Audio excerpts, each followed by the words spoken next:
കൃത്യമായ ഒരു ഊരാക്കുടുക്കിൽ പെട്ട് നിൽക്കുകയാണ് യുണൈറ്റഡ് സ്റ്റേറ്റ്സ് ഓഫ് അമേരിക്ക. അത് 3 തലങ്ങളിലും അത് പ്രകടമാണ്. അത് സാമ്പത്തിക തലത്തിൽ, രാഷ്ട്രീയ ഹെഗ്യമൺ എന്ന തലത്തിൽ, മിലിറ്ററി മൈറ്റ് എന്ന തലത്തിൽ. ആദ്യം ഈ മിലിറ്ററി മൈറ്റ് തന്നെ നോക്കാം. അപ്പോൾ അമേരിക്കയുടെ അജയ്യത, ആയുധങ്ങൾ കൊണ്ട് ലോകത്തിൻ്റെ ഏത് ഭാഗത്തും ഏത് യുദ്ധവും ജയിക്കാം, ടെക്നോളജിയുടെ ബാക്കിംഗ്, അത്യന്താധുനികമായ ആയുധങ്ങൾ, ആ ഒരു അഹങ്കാരം തകർന്നു വീണത് ഇറാൻ യുദ്ധത്തിലാണ്. അത് 2025-26 വർഷങ്ങൾ തീർച്ചയായും അമേരിക്കയെ സംബന്ധിച്ചിടത്തോളം മറക്കാൻ ആഗ്രഹിക്കുന്ന വർഷങ്ങളായിരിക്കും. മിലിറ്ററി ഹെഗ്യമൺ എന്ന നിലയിൽ അമേരിക്കയുടെ സ്ഥാനത്തിന് ഇളക്കം തട്ടിയിരിക്കുന്നു. അതുമാത്രമല്ല, ചൈന കഴിഞ്ഞ ദിവസം ഈ ഹൈപ്പർസോണിക് ഗ്ലൈഡ് വെഹിക്കിൾ ടെസ്റ്റ് ചെയ്തിരിക്കുകയാണ്. അമേരിക്കയുടെ ഗുവാം പ്രദേശത്ത് അല്ലെങ്കിൽ ഹവായ്, ഹൊണോലുലു വരെയൊക്കെ എത്താൻ കഴിയുന്ന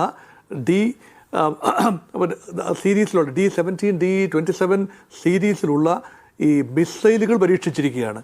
അപ്പോൾ അമേരിക്ക മധ്യപൗരസ്ത്യ പ്രദേശത്ത് കോൺസെൻട്രേറ്റ് ചെയ്യുമ്പോൾ മറ്റ് മേഖലകളിൽ, പ്രത്യേകിച്ച് പസഫിക് മേഖലയിൽ ചൈന പിടിമുറുക്കുന്നതായി, ആകാശ വ്യോമാധിപത്യം പതിയെ സ്ഥാപിക്കുന്നതായി കാണാം. അതുകൊണ്ട് ഇവിടെ ഒരു നഷ്ടക്കച്ചവടം അമേരിക്കയ്ക്ക് സംഭവിച്ചിരിക്കുന്നു.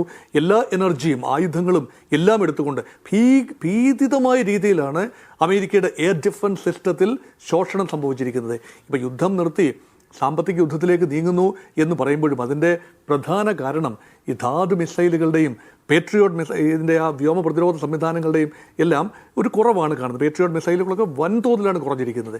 അതാണ് മിലിറ്ററി മൈറ്റിൽ വന്ന. അതുകൊണ്ട് സൈനികമായി ഇറാനെ പരാജയപ്പെടുത്താൻ കഴിഞ്ഞില്ല എന്നതിൻ്റെ ഓപ്പൺ അഡ്മിഷനാണ്. എന്നാൽ പിന്നെ അറ്റകൈ പ്രയോഗം എന്ന നിലയിൽ പഴയ അടവെടുക്കാം, അതായത് സാമ്പത്തിക ഉപരോധം. ഇതൊന്നും പുത്തരിയല്ല. നേരത്തെ ഇവിടെ ശ്രീ MC നാസർ സൂചിപ്പിച്ചു കഴിഞ്ഞല്ലോ. 1979 ഇസ്ലാമിക വിപ്ലവകാലം മുതൽ തന്നെ ഒരു രീതിയിൽ അല്ലെങ്കിൽ മറ്റൊരു രീതിയിൽ സാമ്പത്തിക ഉപരോധം അനുഭവിച്ച ഒരു രാജ്യം തന്നെയാണ് ഇറാൻ.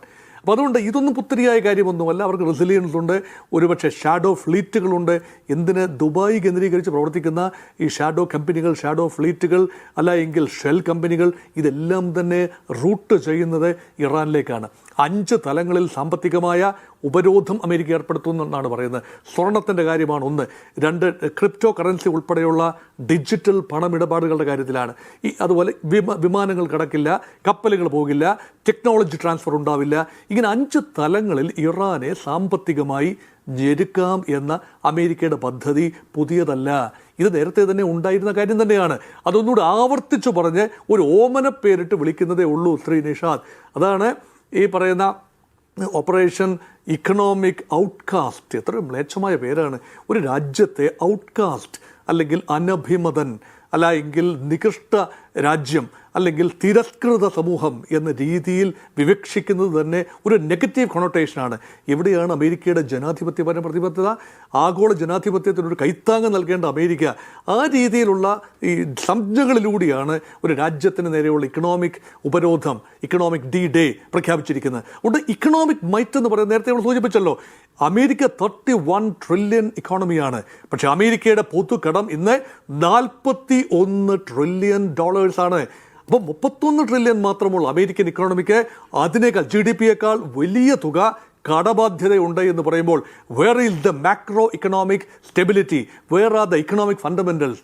അപ്പോൾ ഇവിടെ ഭീഷണി പ്രയോഗത്തിലൂടെയും വിരട്ടലുകളിലൂടെയും സമ്മർദ്ദതന്ത്രങ്ങളിലൂടെയും ഉപരോധത്തിലൂടെയും എംബാർഗോയിലൂടെയും ഒക്കെ തന്നെ ലോകക്രമത്തെ തങ്ങൾക്ക് അനുകൂലമാക്കിയെടുക്കാം. പാക്സ് അമേരിക്കാന അല്ലെങ്കിൽ അമേരിക്ക ഡിക്റ്റേറ്റ് ചെയ്യുന്ന ഒരു പീസ് പ്രോസസ് തുടരാം എന്നാണ് ചിന്തയെങ്കിൽ അവിടെയും സാമ്പത്തികമായി അമേരിക്കയ്ക്ക് കാലിടറിയിരിക്കുന്നു.